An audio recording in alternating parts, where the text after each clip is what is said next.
ne va et j'ai absolument aucune idée de comment faire cette suite. Hello à tous, bienvenue dans ce premier vlog slash petite vidéo hebdomadaire. Sûrement que le premier vlog va être super décousu, donc ne m'en voulez pas, c'est encore en rodage, un peu la première fois que je fais ça. Donc aujourd'hui on est le vendredi 24 avril, en général le vendredi c'est le jour où vraiment je travaille à fond sur mon roman, même si j'ai un call à 11 h pour mon métier à côté. Vous savez, je suis graphiste à côté, donc là on va essayer de jongler aujourd'hui entre l'écriture et mon métier de graphiste. Mais là en tout cas ce matin, en écoutant un podcast, j'ai découvert le concept de fugue dissociative, où en fait c'est des affaires où des gens, du jour au lendemain, ont totalement oublié qui ils étaient et on les a retrouvés soit des années après où ils ont complètement changé de vie, soit on les a retrouvés et ils sont complètement amnésiques. Et donc c'est un concept de ouf qui me semble n'a pas encore été exploré dans un roman policier. Après j'ai pas lu tous les romans policiers de la Terre, donc peut-être ça a déjà été évoqué, mais en tout cas c'est un concept que moi je connais pas, la fugue dissociative. Donc là ce matin, juste avant mon call, là il me reste 1 heure, je vais me renseigner sur les fugues dissociatives parce que ça peut être intéressant pour notre petit secret 2. C'est un peu ma tâche de ce matin.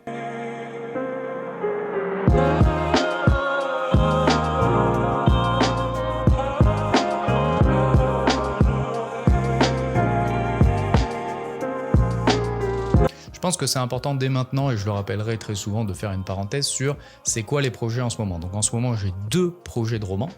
Donc il y en a un qui pour l'instant a comme titre de travail le Polaroid. Et donc le Polaroid, où ça en est, j'ai écrit tout un synopsis d'une dizaine, d'une vingtaine de pages que j'ai envoyé à mon éditeur. Et donc c'est en attente de son côté pour qu'il me fasse ses retours pour qu'ensuite je puisse commencer le premier jet. Donc ça c'est le roman qui sortira en 2026. Donc ça sortira à la fin de l'année.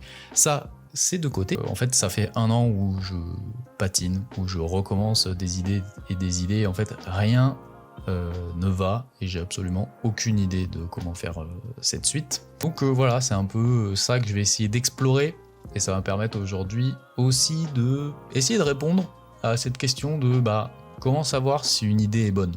En fait, comment savoir si une idée mérite d'être développé au point d'en faire un roman. Très peu de chances que là dans Zoologue je trouve THE idée qui me fait dire ok, mais en tout cas ça va nous permettre aussi de voir comment savoir quand une idée est pas assez bonne pour être développée. Essayer de voir ça ensemble au travers de petits parcours de ces quelques jours où je pars à la chasse aux idées, je les développe, j'en développe plusieurs en parallèle et on voit s'il y a THE idée.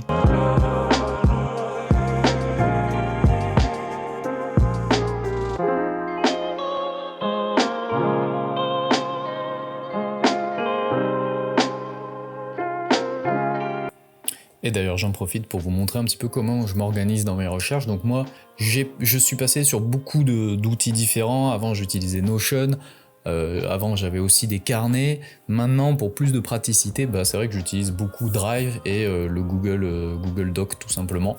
Et donc en fait comment je fais pour garder des traces de tout ce que j'explore.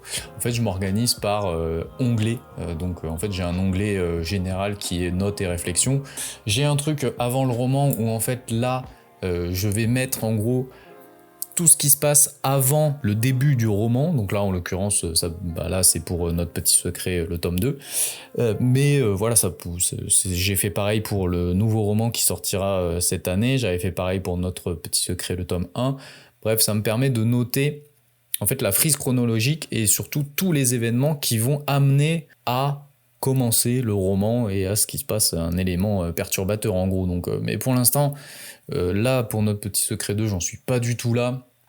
J'ai juste fait 2 petites prises de notes mais que je vais peut-être pas garder. Après j'ai tout ce qui est brainstorming, en gros c'est là où je vais mettre toutes les idées que j'ai pêle-mêle et sans organisation, sans rien. Donc là par exemple j'ai juste trouvé un truc qui était horrible, c'est une sorte de challenge sur internet qui est le Fire Challenge, où en gros l'idée c'était que des jeunes se foutent le feu, tout simplement. C'est une idée absolument horrible. Et donc voilà, je me suis dit peut-être qu'à un moment ça va être utile pour moi. Mais je sais pas encore quoi, je sais pas encore pourquoi, mais voilà, je l'ai noté. Et après je note des et si, donc c'est souvent et si, là en l'occurrence c'est un personnage, Pauline, qui serait peut-être la nounou de Théo, donc Théo qui est le fils de Fanny qui a disparu et que tout le monde croit mort dans le tome 1. Et voilà, pour l'instant, ça serait la nounou et j'ai pas plus d'idées en fait, c'est ça. Le concept, c'est juste poser des idées. Et après, ce que je fais, c'est que pour l'instant, là où j'en suis, c'est des idées de pitch. En gros, je cherche des idées de high concept et je mets des petites étoiles sur les high concept que je trouve les plus cool. Et donc là où j'en suis, et c'est ce que je fais un peu aujourd'hui, c'est j'explore. En gros, j'ai 2 idées de pitch, 2 idées de high concept que je trouve fort et que je trouve intéressant. Et en fait, ce que je suis en train de faire en ce moment, c'est d'explorer les deux, un peu en parallèle, de voir les idées que je peux trouver pour chacun d'eux, et peut-être qu'à un moment donné, un des 2 pitchs va prendre le pas sur l'autre. Donc là, en l'occurrence, l'idée 1, ça serait juste que un garçon disparu dans un incendie est officiellement mort depuis 6 ans, jusqu'au jour où un inconnu sorti du coma dit savoir où il vit. Et donc la deuxième idée que j'ai, c'est de me dire, ok, je galère à expliquer les tenants et les aboutissants de la relation entre Fanny et Théo, de la disparition de Théo. Et ben je vais revenir pour l'instant à un truc classique. Je vais d'abord m'intéresser à l'enquête que va mener Fanny. Et donc le deuxième pitch, où je mets de côté l'histoire Fanny-Théo, c'est tout simplement une femme voyage en train avec sa fille. À la sortie, quelques secondes d'inattention, la fille disparaît. Tous les voyageurs affirment que la femme était seule dans le wagon. Donc là, c'est un peu un truc à la high concept un peu fort, où c'est un mystère irrésolu de qui ment. Est-ce que c'est possible que tous les voyageurs mentent et disent que la femme était seule? Si ça semble un peu trop gros. Donc alors pourquoi est-ce que la femme mentirait en disant qu'elle est rentrée dans le train avec sa fille et que sa fille était avec elle juste à côté? Bref, voilà, c'est un truc de high concept. Et en fait, là où j'en suis aujourd'hui, c'est que je fais ce qu'on appelle de l'écriture automatique. C'est que j'écris tout ce qui me passe par la tête, toutes les questions que je me pose. Là, par exemple, pour cette histoire, l'ado est bien montée, elle a passé peut-être le trajet dans le wagon-bar, peut-être que c'est elle qui a tout manigancé pour s'enfuir de sa mère, et une pote a pris sa place dans le wagon. Oui, mais pourquoi l'ado pourrait s'enfuir pour faire souffrir sa mère? Mais alors, il n'y a pas plus simple pour faire souffrir sa mère que d'organiser une sorte d'illusion géante. Bref, voilà, en fait, là où j'en suis, c'est que je note de manière assez automatique plein d'idées, plein de réflexions, plein de questions que m'amènent ces pitchs.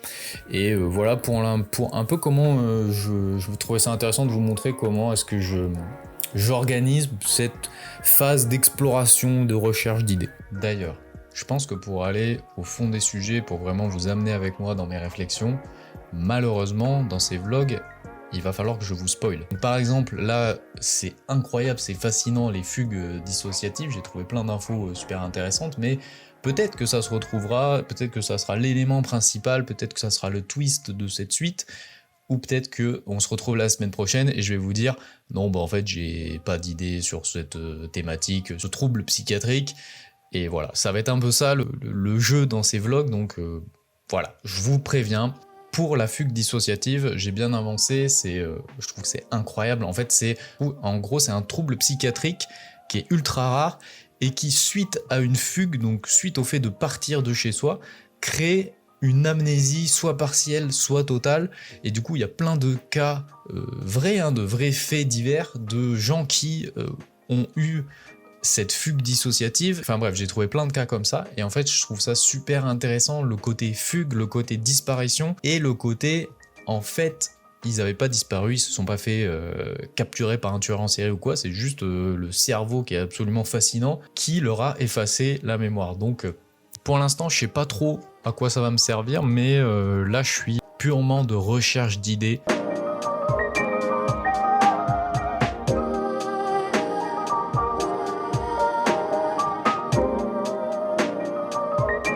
C'est cool, j'ai bien avancé cet après-midi, je suis en train de vachement explorer le deuxième pitch dont je vous ai parlé, qui est cette idée que une mère rentre avec sa fille, une adolescente, dans le train, et à un moment donné, la fille disparaît, sauf qu'en fait, tous les témoins disent que en fait, la mère, elle n'est jamais montée avec sa fille, elle était toute seule à sa place depuis le début. Et donc là, je pense que j'ai besoin d'imaginer pourquoi et comment c'est possible, et quelle serait l'explication et le twist à ça. Et donc voilà, pour l'instant j'ai exploré plein d'idées. La première idée que j'avais, c'est que en fait c'est un coup monté, parce que je me suis rendu compte, en fait quand on est dans le train, on voit que très peu de personnes autour de nous. Donc on a ceux qui sont sur notre droite ou sur notre gauche, peut-être ceux qui sont un peu avant, et après les gens en fait on les voit pas.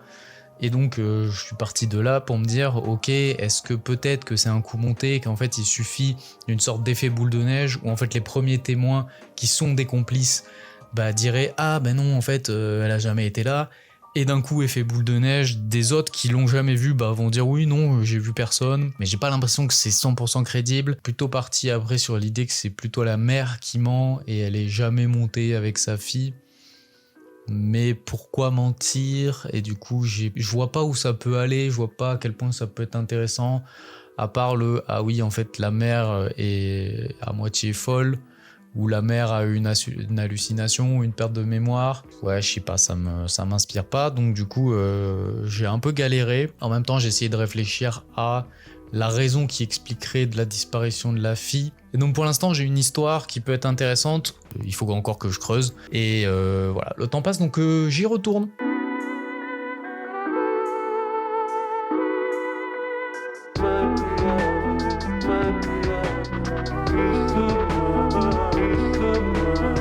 C'est cool, cet après-midi j'avais pas mal d'inspi, et c'est vrai que le côté écriture automatique, ça m'aide vachement à développer des idées qui sont bonnes ou mauvaises, on s'en fout, mais du coup je déroule et du coup ça m'amène d'autres idées, donc ça c'est hyper cool. Donc j'ai même pu avancer sur une ébauche d'intrigue. En gros c'est expliquer qu'est-ce qui se passe avant le roman, avec vraiment un résumé très très succinct. Et ce qui m'amène en parallèle à me créer un petit onglet questions à répondre sur des questions où je sais que c'est bancal.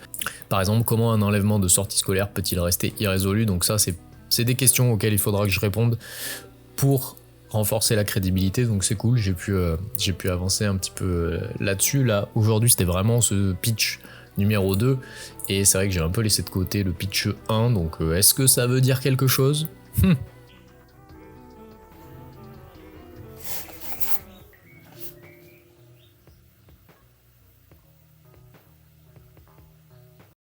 Quelques jours sont passés, donc je suis revenu sur cette histoire de train, personne qui rentre dans un train et de témoins qui disent que la personne n'était pas dans ce train. Et bref, j'ai essayé de décortiquer un petit peu tout ça. Et là, du coup, je me rends compte que c'est pas...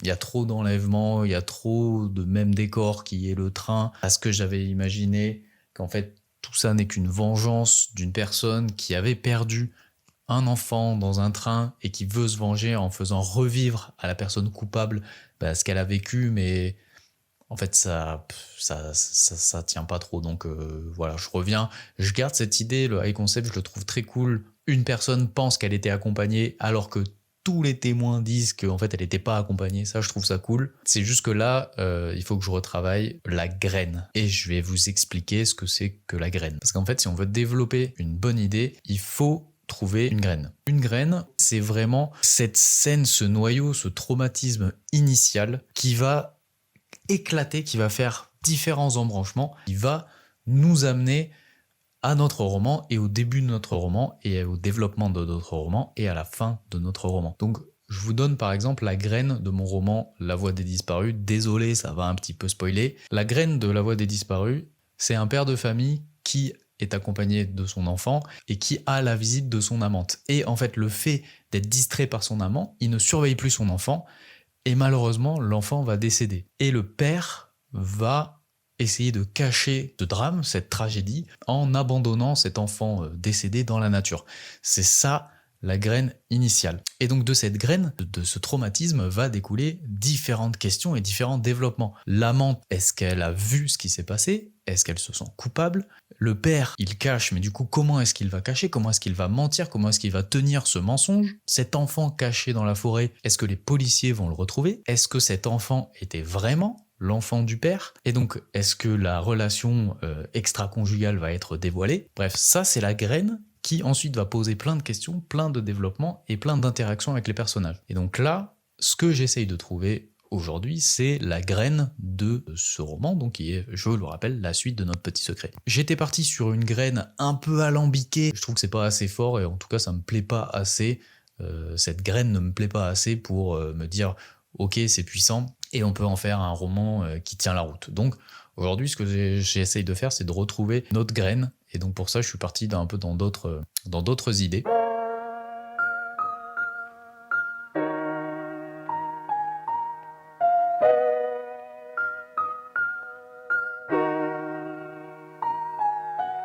Je suis parti notamment dans des recherches autour des enfants volés. Le côté, du coup, en faisant des recherches, j'ai découvert plein d'affaires, notamment en Argentine ou en Espagne, d'enfants déclarés morts parce qu'en fait, ils ont été volés pour de l'adoption pendant notamment des dictatures. Ça me fait penser à une idée que j'ai gardée de côté, stérilisation forcée à La Réunion, et c'était toujours un fait divers qui vraiment me marque et dont j'ai envie de parler, donc voilà, je suis en train de creuser pour que cette graine, en tout cas, me plaise un petit peu plus. J'en ai profité pour ajouter des petits onglets supplémentaires, notamment les sources et les témoignages. Ça, c'est super important pour moi d'avoir des sources fiables et de s'ancrer sur quelque chose de vraiment concret. Et après, je pourrais développer les thèmes. Mais voilà, je continue mon écriture automatique et là, c'est ouf. En fait, c'est aussi ça. J'espère que ce vlog est pas trop décousu, mais c'est aussi pour vous montrer l'effervescence et comment je passe d'une idée à une autre et comment je découvre des dingueries. Et notamment en écriture automatique, je suis arrivé un peu à l'idée que en fait ça serait une femme qui aurait abandonné son enfant et qui du coup deviendrait persuadée qu'on lui a volé, et qu'en fait elle s'en prendrait aux adolescents où elle se rend compte où elle se dit qu'ils sont adoptés parce que par exemple l'adolescent n'a pas la même couleur de peau que le parent, et en fait elle aurait comme ça une obsession sur les enfants adoptés parce que, et là j'ai découvert un truc de fou, c'est d'abord j'ai découvert que il existe une révocation d'adoption, c'est-à-dire qu'il y a des cas d'adoption où les parents ou les enfants, pour évidemment des faits graves, mais en fait j'avais jamais pensé à l'idée que des parents qui adoptent un enfant pourraient vouloir entre guillemets le rendre. Donc là par exemple pour l'adoptant c'est une rupture totale de la relation, des actes graves de violence ou des comportements portant atteinte à l'intégrité physique ou morale de l'adoptant.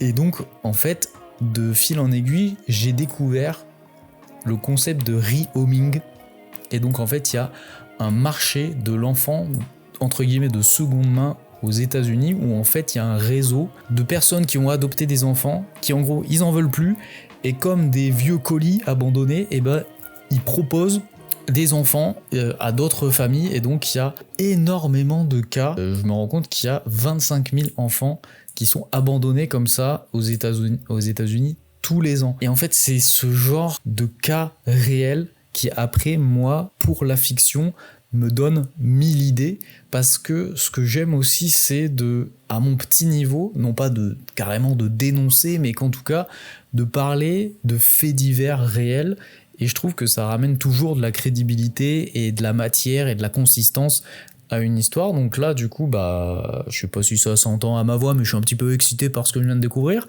et donc je me dis que c'est propice à 1000 histoires de thrillers domestiques incroyables. Et en fait je me rends compte que là cette première graine que je vous ai dit qui ne me convient pas, en fait c'est ça aussi, c'est que en fait je pense que toute idée est bonne à être développée, toute idée pourrait faire un roman, c'est juste que après c'est par rapport à son ressenti, c'est par rapport aussi à une forme de crédibilité en imaginant le lecteur qui lit ça. En fait c'est aussi ça, c'est quand ça se heurte à notre propre sensibilité, à nos propres envies, et là je le sens juste. Après c'est vraiment un truc des tripes, c'est je sens que c'est pas ça que j'ai envie de raconter, c'est pas cette histoire d'une agente SNCF qui voit de la violence, qui par rapport à la justice et à ce qu'elle pense être une faille de la justice va kidnapper un enfant.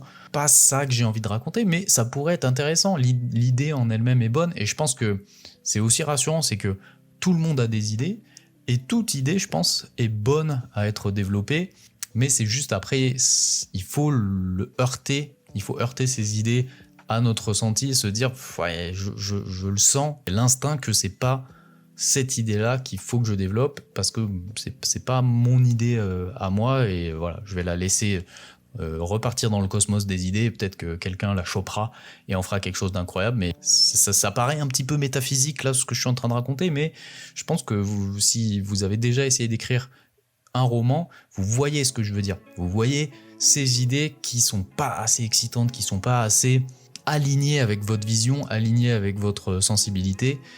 Donc voilà, je continue à chercher une autre idée pour une graine encore mieux. Bon, moi je crois qu'on arrive doucement à la fin de ce vlog. Ce que je voulais montrer au travers de ce vlog, même si ça paraît un petit peu brouillon, c'est de montrer comment est-ce que me viennent les idées, comment est-ce que je les travaille en toute transparence, parce que ce qui, je pense, va transparaître de ce vlog, c'est que c'est le chaos total. En fait, il n'y a pas de règles établies, même si on a des livres sur lesquels s'appuyer, sur lesquels se baser pour faire une structure de récit, mais avant même la structure de récit, là où j'en suis, c'est l'étape encore avant, c'est l'étape d'exploration et de recherche d'idées. Et en fait, c'est le bordel total dans ma tête, c'est le bordel total, même si j'organise un Google Doc qui essaye de me structurer un peu. Bah, vous l'avez vu, de juste aujourd'hui, je suis passé d'un onglet à un autre, je suis passé de chercher des idées de pitch à essayer d'explorer plusieurs pitchs, à essayer de trouver même des titres de romans. En fait, c'est souvent très chaotique, mais c'est important, je pense, que ça soit chaotique parce que ça permet de faire respirer plein de sujets. Parce que quand je travaille pas sur la phrase du crime, par exemple, du coup, elle peut reposer pendant que je travaille sur, par exemple, l'exploration ou l'écriture intuitive. Et si je travaille pas sur l'écriture intuitive, je vais plutôt travailler sur une idée de titre, ou je vais plutôt travailler sur un personnage. Et en fait, ça permet de faire reposer tous ces petits silos indépendants et de revenir dessus plus tard avec des idées fraîches, avec un regard nouveau, d'essayer de corriger les erreurs, d'essayer de corriger les incohérences. Et je pense, du coup, en tout cas moi c'est ma méthode, mais je pense que elle fonctionne, le fait d'être un peu éparpillé dans cette étape, parce qu'on aura tout le temps plus tard d'être vachement structuré, vachement ordonné. Donc là, c'est justement le moment de l'effervescence, et c'est le moment de laisser s'échapper son cerveau. Il faut pas avoir peur de jeter, parce que là, tout ce que vous voyez dans ce vlog, si ça se trouve, la semaine prochaine, je vais vous dire non, en fait, avec du recul, cette idée, elle est pas incroyable. Et c'est ok, en fait, là, c'est vraiment, c'est du croquis préparatoire, si on peut faire un parallèle avec le dessin, c'est vraiment un croquis rapide de bonhomme bâton, de voir si c'est joli, s'il y a une bonne idée. Et ok, on essaye de creuser un peu, et dès qu'on voit que, en fait, ça nous enthousiasme plus, que c'est plus aussi cool que ça y paraît, il faut pas hésiter à jeter. Donc je vais pas hésiter à jeter, en fait ça fait littéralement plus d'un an que j'hésite pas à jeter, donc on va continuer. Donc on verra la semaine prochaine si je trouve encore que ce que j'ai exploré aujourd'hui, cette idée de train, cette idée de témoins qui disent que non, la femme est rentrée toute seule dans ce train, alors qu'elle est persuadée qu'il y avait son adolescente, de voir toutes les mécaniques qu'il y a autour, tous les twists possibles. On verra, en tout cas vous verrez la semaine prochaine, moi je vais voir ça dès demain, dès après-demain. Un roman, c'est quasi un an de boulot, donc on va voir si mon idée de train survit déjà une semaine. On verra si dans une semaine, dans un mois, je suis encore enthousiasmé, je suis encore en train de me dire « c'est une folie, il faut absolument que je l'écrive ». Parce que l'idée, l'excitation doit tenir au moins un an. Donc il faut que ça vaille le coup. Si vraiment dans une semaine, je me dis déjà « ouais, franchement, c'est pas ouf », ne perdons pas de temps. Gardons peut-être des bribes, essayons de développer autre chose, ou alors, ce que j'ai déjà fait plusieurs fois, c'est de tout jeter et on reprend tout à zéro, et c'est pas grave parce que l'objectif c'est pas la productivité à tout prix, l'objectif c'est toujours garder le plaisir d'écrire et toujours la conviction que ce qu'on écrit, ça vaut le coup et c'est cool, et les gens vont passer un bon moment, sinon ça n'a vraiment pas de sens. Donc voilà, j'espère que cette vidéo vous aura plu, n'hésitez pas à vous abonner parce que normalement il y a une nouvelle vidéo la semaine prochaine, et d'ici là, portez-vous bien et écrivez bien, ciao.